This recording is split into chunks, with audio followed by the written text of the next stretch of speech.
Good morning, it's Tony here at Barlow Roots Homestead. Just wanted to do a quick video check-in on our pigs. We've been posting some pictures and videos throughout the summer, and they're in their last full day here on the homestead. Kind of walk you through the process we went through yesterday, which was a bit of a challenge, but it's always kind of a bittersweet day.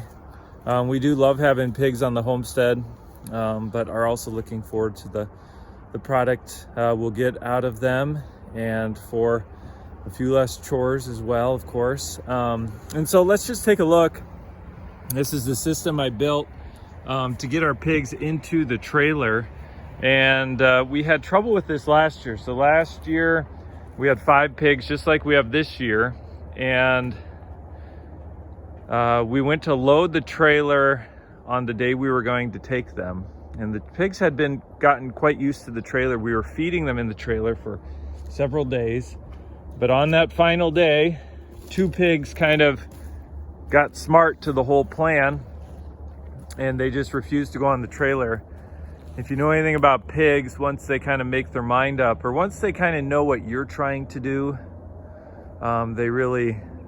they figure it out, and then it's nearly impossible to move a 250 to 300 pound pig where they don't want to go, especially when you have no firm boundary. And we use this electric net fencing, which is incredibly effective for keeping pigs. We used this all summer long, and they respect the electricity, but you can't really lean on it.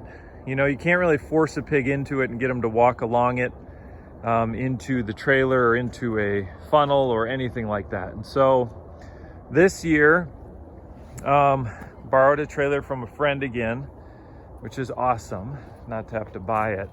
And I built this chute out of pallets to lead onto the trailer. And I knew if we could just get the pigs into the chute, we could get them into the trailer. And so set this up.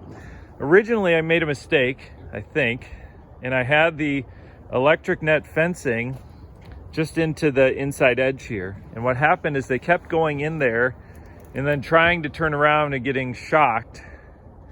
And then they became extremely weary of the chute. And so kind of an immediate backfire of the plan. And I took the electric fence out of the chute. And initially, yesterday morning, 1 pig went onto the trailer pretty quickly. And what I found is once they got on the trailer, you know, there's food on there, apples on there, they didn't come out. And so that was good, because pigs coming on and off the trailer is never a good thing. But I literally spent probably 2.5 hours out here trying to convince each pig to get on the trailer. And it was kind of 1 pig at a time. 1 pig would get brave. You know, there was food inside the chute, but they would just get to like this point here, and they wouldn't want to go any further. And so you'd have to just convince them to take those steps. And once I got them to the ramp, or to the pallet steps there, we're pretty much home free. And then they would jump onto the trailer, because one of their buddies was on the trailer just having a ball, eating tons of food. So yeah, so I spent a bunch of time, probably early afternoon, just after lunch. By that point, I had 3 pigs on the trailer, and they were the 3 pigs I would have expected would have gone well. You know, you just kind of get a sense of that as you spend time with them. The 1 pig that was the hardest surprised me.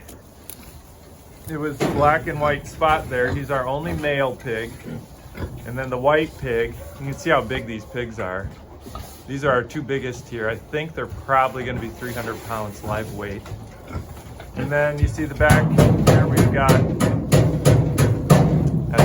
that's a pig foot right there. She's got an itch. The back, we've got the 2 black pigs and the spotted pig. The spotted pig is kind of the sweetest pig of the bunch this year. But one of the black pigs was the first one on, and the other black pig was the second one on, and then I got the spotted one, and then we got Rose, the white one, and then this guy was, I mean, we literally spent an hour on him alone, with an old broccoli plant from the garden, kind of just a step at a time. And I bet we had him into this chute, his front feet into this chute.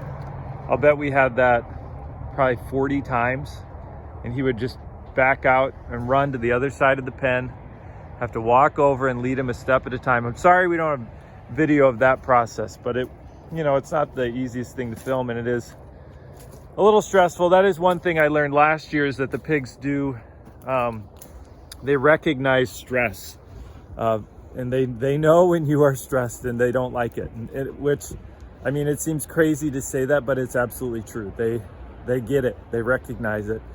And so we just tried to stay calm, and eventually the way it worked out, Elias, my oldest son, who's very patient and did awesome, was just kind of dragging that broccoli and convincing that pig to take another step, another step, another step. And finally, we got the pig's entire body into the chute, and I used this pallet and blocked the entrance. We didn't want to do that prematurely. If he was only halfway in there and I tried to force him, I was not going to win. And so we had to get his whole body in there, and then I moved the pallet into the position and blocked it, and he just immediately calmed down.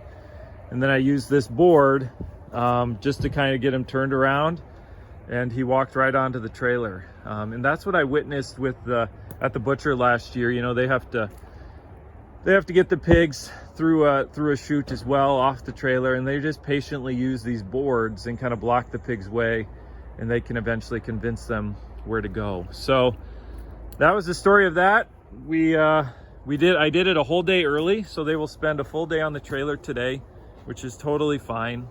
We'll keep them in plenty of food and water, and they'll spend the day in here, and then early tomorrow morning we will take them to the butcher. And yeah, I think everything's going to go really well. So it is a huge, tremendous relief to have the pigs on the trailer and ready to go. And so this is our pig pasture area. Next year, kind of right here between these trees, we are going to have a permanent hub shelter that'll be built pretty robust, and that's where we will feed them all year long. And so the pigs will all come into this hub, and then you can see our permanent fencing is all the way around this. We'll, like spokes of a wheel, we'll cut off chunks, and they'll be in this area, then we'll move them to this area. But every day they will feed in the hub, and then at the end of their time here, we'll back the trailer right up to the gate into the hub, and I think we'll be able to use a push board system like we did today or yesterday to move that pig, and be able to get them, each one of them, out of the hub and into the trailer. But the problem with the electric net is you can't lean on them. Last year when we had so much trouble, eventually the pigs ran out of the electric net fencing and were loose in our paddock. So that is the latest here from Barlow Roots. Another pig season is almost done. We've been working hard to make room in our freezer for them. And again, it's a bittersweet year. I will say this year we are a full month, if not more, ahead of time from last year. And that was something that frustrated me. We fed them a little heavier, but they had a ton of scraps this year. Lots of apples, lots of bread, lots of vegetables that we got from our local kind of food shelf.